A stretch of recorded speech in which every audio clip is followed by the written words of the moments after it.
Welcome to part 2 of my LEGO building generator series. In this part I will show you how to add variations to your buildings that are randomly generated when you change the size of it. How you can add additional items like billboards and air conditioners to the facade, and also how you can install lights that set you up for a nighttime setting with just one click. It has been brought to my attention that some of you are having problems importing the building model that I'm using in this tutorial into their Blender project. If you're affected by this, check out the link in the video description where I show you how you can fix it.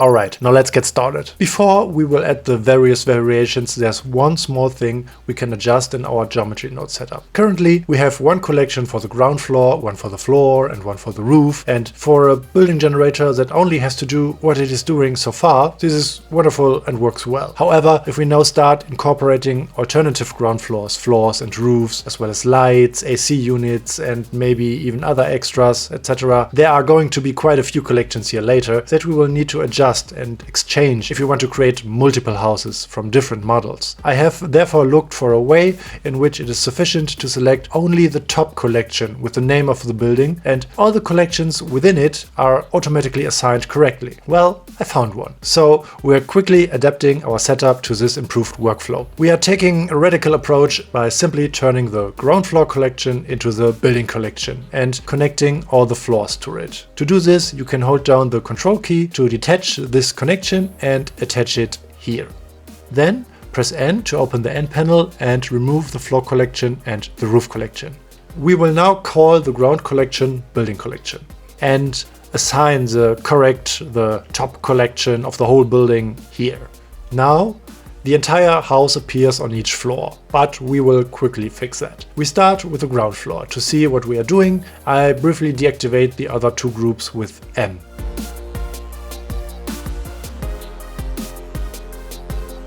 Since we don't want to see the entire collection, but only a specific element within, we activate separate children. This will allow us to choose between the different sub-collections. We also need to activate pick instance here. Now, we no longer see the entire collection, but only a currently random collection within our main collection. In this case, since we have set a width of 2, meaning we have 2 buildings side by side, we see only the billboard on the first one and only the middle floor on the second one.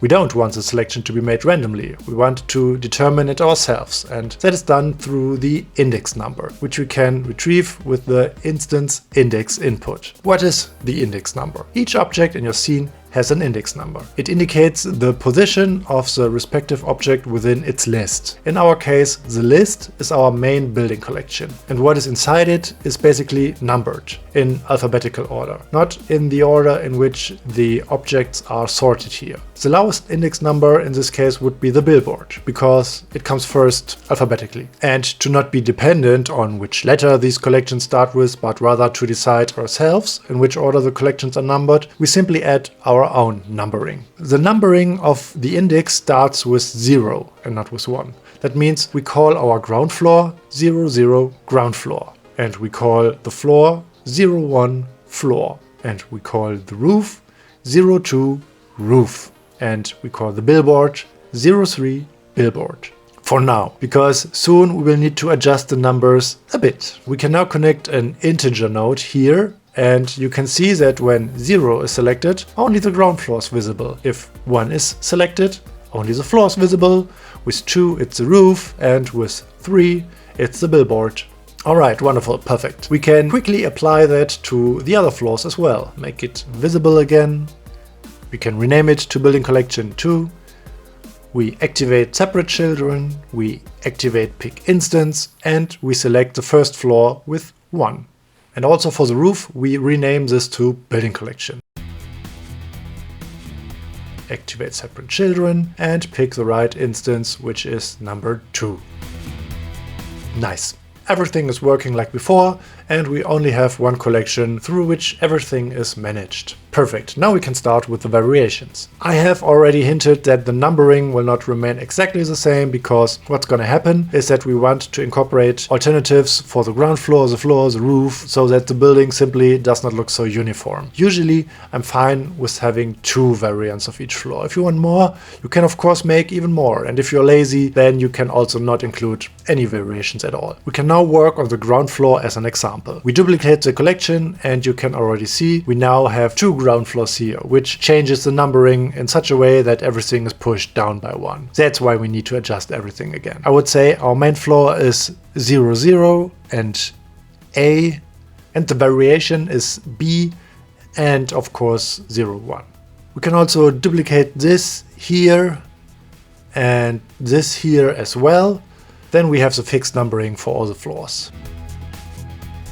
3, 4, 5. As I said, this is my preferred way. If you want more alternatives, then create more alternatives. But be aware that the numbering will naturally shift and you need to make sure to adjust it correctly for yourselves. So we go out of here again and just want to look at the ground floor. I always deactivate these groups here with M, so we really only look at this one floor. What could such a variation look like? There can of course be anything. For example, here it would be a good idea to change the flower pots or this canopy. You could also change the colors of the wall. You could, if possible, open or close one or more windows. It's entirely up to you and also depends on the building model that you're working with. If you want to make changes now, we have to do it directly inside of the collection here. That means we can also just hide the building generator itself and create our alternative ground floor here. We make some space and now let's just see what we want to change. For example, we could make a variation without the flowers. So we simply remove them all. Of course, we quickly adjust the floor as well, just duplicate and move a few bricks. So, and maybe if that's not enough for us, we'll remove this canopy here as well, just to make the difference a bit clearer. Now we have a completely different ground floor. Well, not completely, but different enough. That means we can deactivate this again and activate this. Let's open up the ground floor group. Alright. Currently, we have selected 0 here. If we select 1, we see the other variation. How can we make the whole thing random now? Well, with a random node, random value. Here we select integers. And we can now set here which index numbers the randomness should consist of. And that is of course 0 to 1. And when we connect this here, we see that both variations appear. And if we now increase the width, it's completely random. Wow, super random. Well, that's how randomness is, right? Sometimes it's so random that it ends up being the same again. That's why we can shuffle everything around by using the seed value. Okay, that's better. What we can do now is to make the seed customizable. I did it in such a way that I only used one seed input for all floors. But so that not everything always has to use the same seed value, we can insert a Shift-D multiply node here before the main input and then simply enter a different value for each floor. So that not everything is randomly the same, but everything is well mixed. I'll make the building a bit smaller again. We can copy the nodes with Ctrl-C and paste them into this group here with Ctrl-V. Of course, we are now going from 2 to 3. Yes, I misclicked here. Please set it to 2 to 3 and connect the seed. If we briefly detach the math node and directly connect the seed to the input, the correct name will appear there automatically. Then push the multiply node back in and the name remains the same. We enter a different number here to vary things a bit and connect the seed with the seed. And now we do the same with the roof. The roof goes from 4 to 5. Then I quickly take care of this one here as well. And of course that one can even be deleted. Then we reconnect the seed. The multiply node comes back in and we change the number a bit. And connect the seed with the seed. Huh, why don't we see a roof here now? What's the problem? Oh, of course, because the billboard with its numbering has inserted itself in between here. As mentioned at the beginning, the order you see here doesn't matter, only the names we have assigned. So the billboard now is 06. If we update this one, then the view will also update. So we haven't currently created any alternatives for the roof and the middle floors, but it still works because there is an exact copy of the respective floors in the respective collections. I would recommend that to you as well. What I cannot recommend is that you insert an empty collection as a placeholder, because if there would be an empty collection here, we can quickly simulate that. So this collection is now empty, and if I now also call it 04, it should be in here or even there. So if you take an empty collection as a placeholder, then an empty alternative will naturally appear, which we don't want. That means if you start to incorporate the random values, then there must also be something inside of the collections. This way you leave yourself the option to possibly build alternatives later and you don't have to change the numbering. To save time, I won't be creating a variation for each floor now, but you are welcome to do so, of course. You could maybe change the color of some bricks or open a window. When it comes to the roof, it makes sense to change whatever is on top of it. No roof windows, but maybe a water tank or an antenna, etc. I think you understand what is possible here. You can of course make these changes directly in Mechabricks as well. This building, for example, I exported from Mechabricks like this. That means I simply duplicated the middle section here, moved it to the side, and all I changed was the color of the flowers to add a bit of variation. If you export the building from Mechabricks like this and place this floor variant into its own collection in Blender, you must of course ensure that you move the entire thing to the exact position of the original floor so that nothing is misaligned later in the building generator. So much for the variations of the individual floors. You now know how it works. Let's finally take care of the billboard. That is the billboard that would normally hang here on the roof. We didn't leave it in there by default because it would naturally appear between each building and clip through the bricks. But we want the option to possibly have it all the way to the left of the building or all the way to the right. So let's do this. As already mentioned, the billboard is hanging on the roof. Therefore, it makes sense that we duplicate the roof collection. Ctrl-Shift-D copies the group with all connections. We can connect the whole thing right away. It is very similar to the roof, but still a bit different, which is why we are making a separate group out of it and calling it billboard. The billboard is number 6, and of course maybe you want to create a few variations here as well. For this reason I would also duplicate this collection and we will make it B and A and 7. So we also set 6 and 7 here. And yes, it is now hanging all the way to the left here. However, it is now, of course, on every building on the left side, which we do not want. We only want it once, at its actual position, at the correct height. Everything that is important for the position of the billboard on the left is its position on the z-axis. Only that changes when we change the height of the building. The x position is simply the regular position of the billboard and does not change. To achieve this, we simply need to disconnect all the connections to any x values and set them to 0 or 1. But before we do that, we will briefly keep the connections because we would also like the billboard to be all the way to the right. And to determine this position, the x position is still important. That's why we take all of this here and duplicate it with Ctrl-Shift-D. With this, we will later build the billboard on the right side, and with this, the one on the left side. That means now we can remove everything here that somehow affects the x-axis. We'll set that to 1. That can be deleted 2, that 2, and that 2. Alright, that works, as you can see. Now we only have one billboard on the left side in the correct position, so let's take care of the right side now. Let's take a look. We still only want to have one instance of it. So we remove that and set the x vertices to 1. Okay, what we still need to change is the multiply node, where we multiplied by 0.5 back then. That was important for the offset of the buildings. For the billboard we don't need that. We can enter a 1 here. And then we can rotate it by 180 degrees here. So now it's slightly shifted on the y-axis here, but that's not a problem either. For that we can move it here, where we determine the y position to where we want it. Let's see if it works. Very good. Now we need a join geometry node here to connect both billboards with the output. I see that we have still roof written here, which is of course not right. We turn that into billboard again. Alright. Now we have a billboard on the left and the right side. What we can still do is adjust the visibility. For this we can install a switch for the first time, which we will use even more frequently in the future. A switch is a simple on and off switch that we place here. When the switch is on, the billboard is there. When the switch is off, it's not there. We do the same here with this. If the switch is on, it's there. When it's off, it's not there. Very good. That means we just need to connect the switch. The upper one was the left billboard, the lower one the right. So we have billboard left here and billboard right here. And of course we still connect that with the main input. Snap.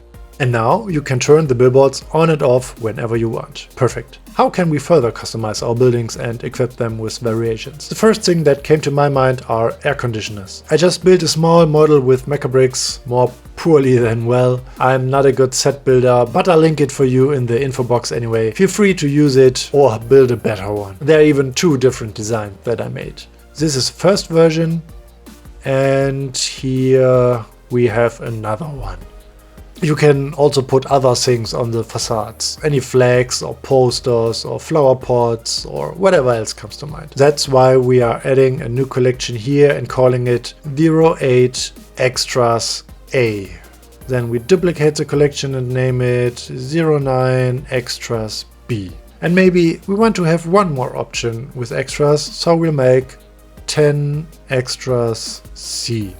Alright, we add this AC unit to the first extras for now. For the placement on the building, I find it easiest if we place it directly where we want to see it and not use any nodes in the geometry nodes for it. We can simply turn on the middle floor for that, and now we move the AC unit with the MT to a suitable place. I'm not quite sure.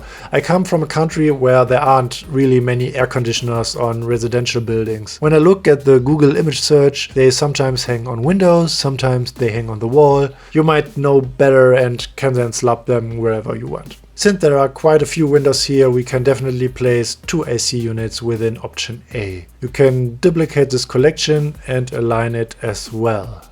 That would be the first variation. Then we duplicate one of the units again and move it to the Extras B collection. We hide A and we are moving it over here. Then deactivate it again. And for variant C, we use the other AC model. Move it into this collection, activate it, and place it at a window that we haven't used yet. So now we have placed our extras. We can hide them all and show our building generator again. The extras in this case are all located on the middle floors. So we can take the floor group and duplicate it again with Ctrl-Shift-D. We can also connect it right away. We make it a separate group again by clicking on the 2. Name the group extras, open it with tab. 8 to 10 are our extras. We can change the factor for the seed, then you can change the distribution here. If you also want the option to have no extras at all, we can install a switch again. We do that here, outside of the group. Connect the group with true, so that they are visible when the switch is on. Connect the switch to the input and rename it to extras. And then we can turn them on and off. In the same way, you can of course also do this for the roof and the ground floor if you want. Then there is the lighting. For that, we can first clear a bit of space here again. It would be really cool if the lights could turn on and off at the push of a button, right? We could do that with regular lights. However, this could lead to problems later on, which can be avoided if we build our lights with meshes. The icosphere is a good option for this. We distinguish here between 2 types of lights, namely those that should always light up when we activate the light switch and those that should have a bit of randomness, where some can be on, some off, some brighter, some dimmer. These lamps that hang out here are ones that would probably always light up when it's dark. And when it comes to individual rooms, of course, there's a bit of variety. We take this icosphere and move it exactly to the position of such a lamp. We can also adjust the size. That looks good. Important is that if you have changed the size, that you apply the scale with Ctrl-A, so that the scale is back to 1. So now we need to add a material. We call this light white. Then we switch to the shader editor here. Here we have the emission. We will control the color and strength of the light with it. And so that we can see what we're changing here, let's go into render view, even if everything becomes a bit slower then. And we can also choose a world here and make it almost completely dark, 0.02. Then let's see what a good brightness is. Maybe 10 or 50. That works quite well. As for the color, I like to use a node. Of course, you can also set the color here yourself if you want to, but I like to use a black body node. This allows you to adjust the color temperature. 3200 would be a typical warm artificial light, and something around 6400 is basically white, just like sunlight. To see this preview window over the nodes, by the way, I use an add-on called Node Preview. Unfortunately, it costs money, but I find it quite helpful, so unpaid advertising at this point. We can call the icosphere light. In our building generator, we set everything back to 1 so that we can see the normal building. This way we can directly move the lights to the correct positions. That means I can now duplicate the whole thing multiple times with Alt-D, not Shift-D. This way I create an exact duplicate. If I later want to change something about the light, the change will directly apply to all the other lights. What I would like to change about the Lego lamps is if we, for illustration, put a lamp into such a room, what we want to achieve is that the room becomes brighter.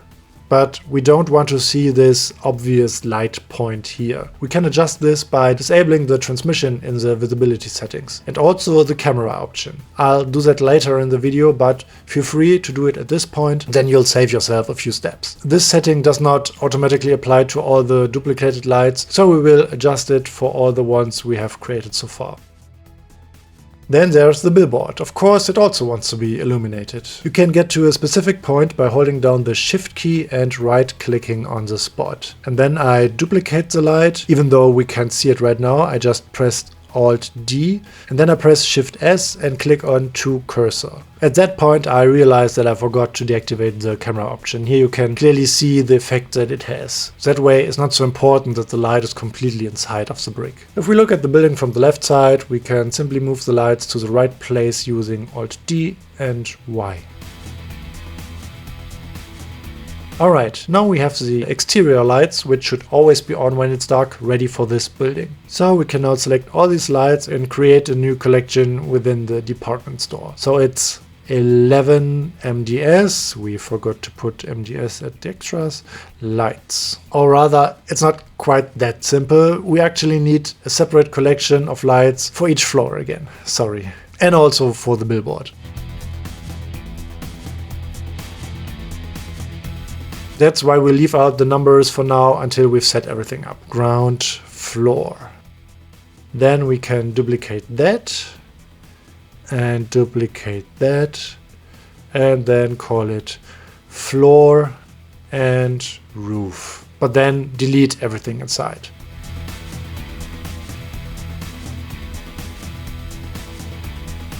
And now we can take care of the random lights. For this, I will duplicate one of the lights, this time with Shift-D, move it slightly to the side and switch to local view with numpad /. So we only see this one light. Actually, we won't see it in render view because we have turned off camera. If we switch to viewport shading up here, we can see it again. Okay, for clarity, let's rename this light to light random. And we create a new material here and also name it light random. Alright.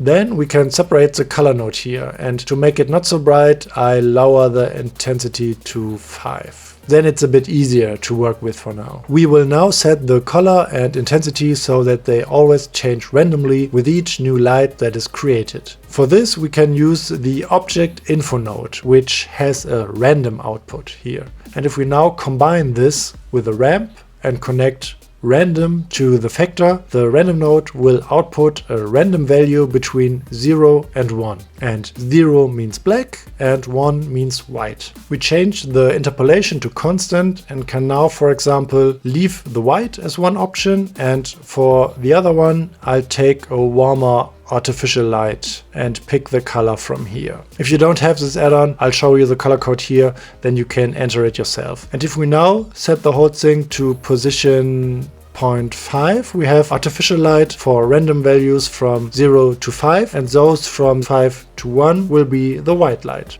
If I connect this here now, then we'll see this light is currently using artificial light. So, and now pay attention, when I duplicate this light now with Alt-D, it has, as you can see, a different color randomly, because the random output from the object info node generates a random value for each light. Depending on where you set the threshold, you will have more warm light or more white light.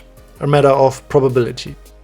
We can also, of course, add more values. Then we can also add a green light, with a lower probability, and a purple light, and a blue light. If we don't like the distribution of the randomness, we can further randomize the randomness by, so to speak, changing the seed with a white noise texture that we place in between.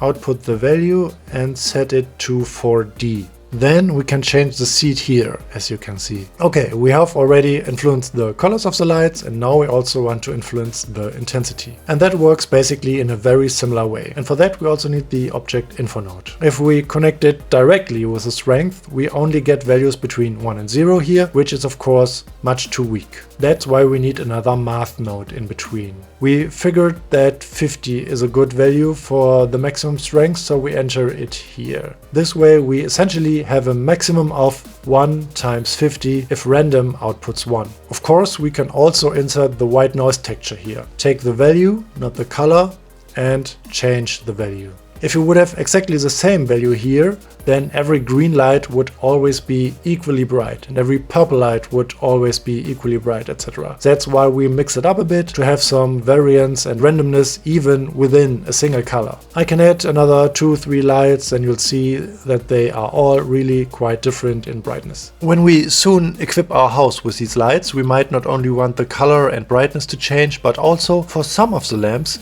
to be completely off. Not every room has the lights on at night after all. And for that we can create another math node, which we set to greater than. And I'll enter 0.5 here. With this threshold, with values between 0 and 1, we can then set how likely it is that the lights are even on, depending on what you consider realistic. 0.4 might be quite good. And that is basically our new material for the randomly glowing lights inside the buildings. We can now delete all the random lights except for the first one. But let's reset everything briefly so that every light shines and we can see how that would look while we place the lamps. I'm switching back to render view.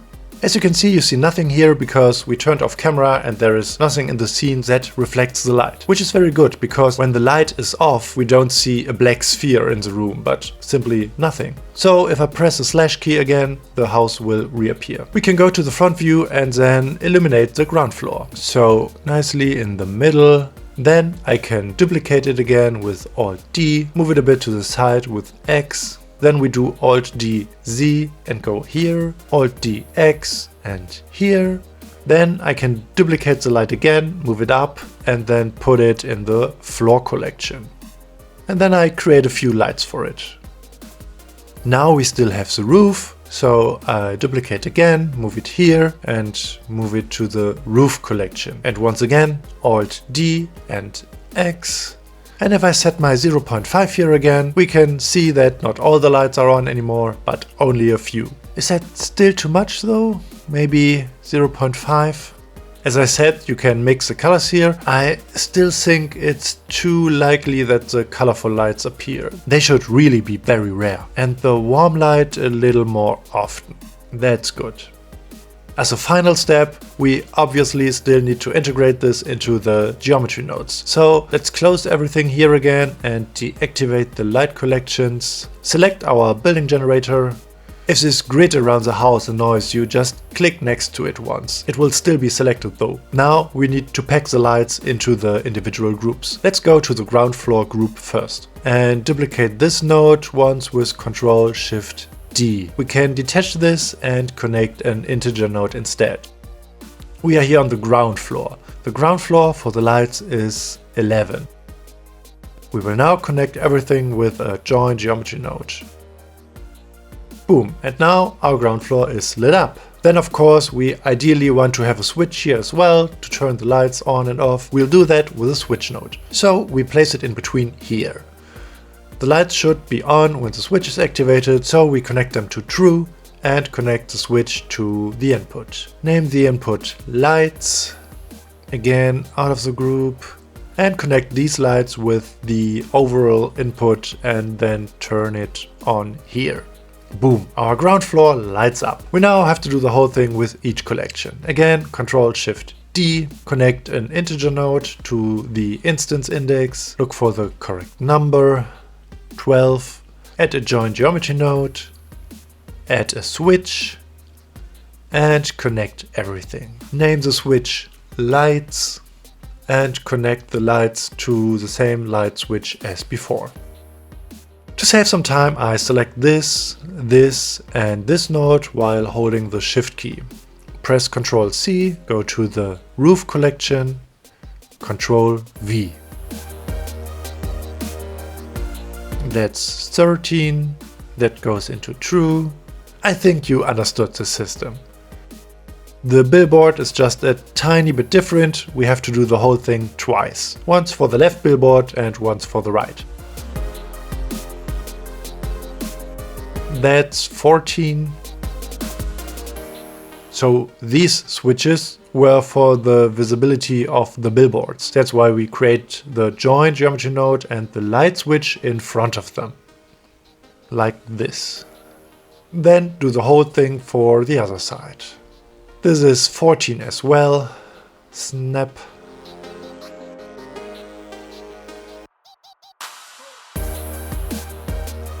And then we just need to connect these lights with these lights and our billboard will light up. If we did everything correctly, then it should also change now when we expand and enlarge our building, and in each room the lighting should look a bit different.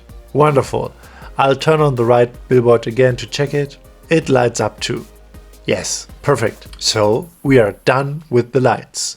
And also with this part of the tutorial. I'm very proud of you if you have made it this far. I hope you are also proud of yourselves. Feel free to leave me feedback in the comments on whether you understood everything. I made an effort this time to explain a bit more about what I'm doing and why. Was it okay? Too much? Still too little? Feel free to subscribe to the channel so you don't miss the final part of the series. In it, I will show you how to manage to incorporate really large amounts of buildings into your scenes without your performance completely breaking down. I'm serious. I tried a lot and, without exaggeration, had a major breakthrough. I still can't quite believe how smoothly everything works because of it. So stay tuned. Then I'll also show you how to modify the building generator so that you can use corner buildings, how you can cycle through multiple building designs within a single row, and how you can integrate the whole thing into your asset browser to quickly and easily access your buildings in any scene.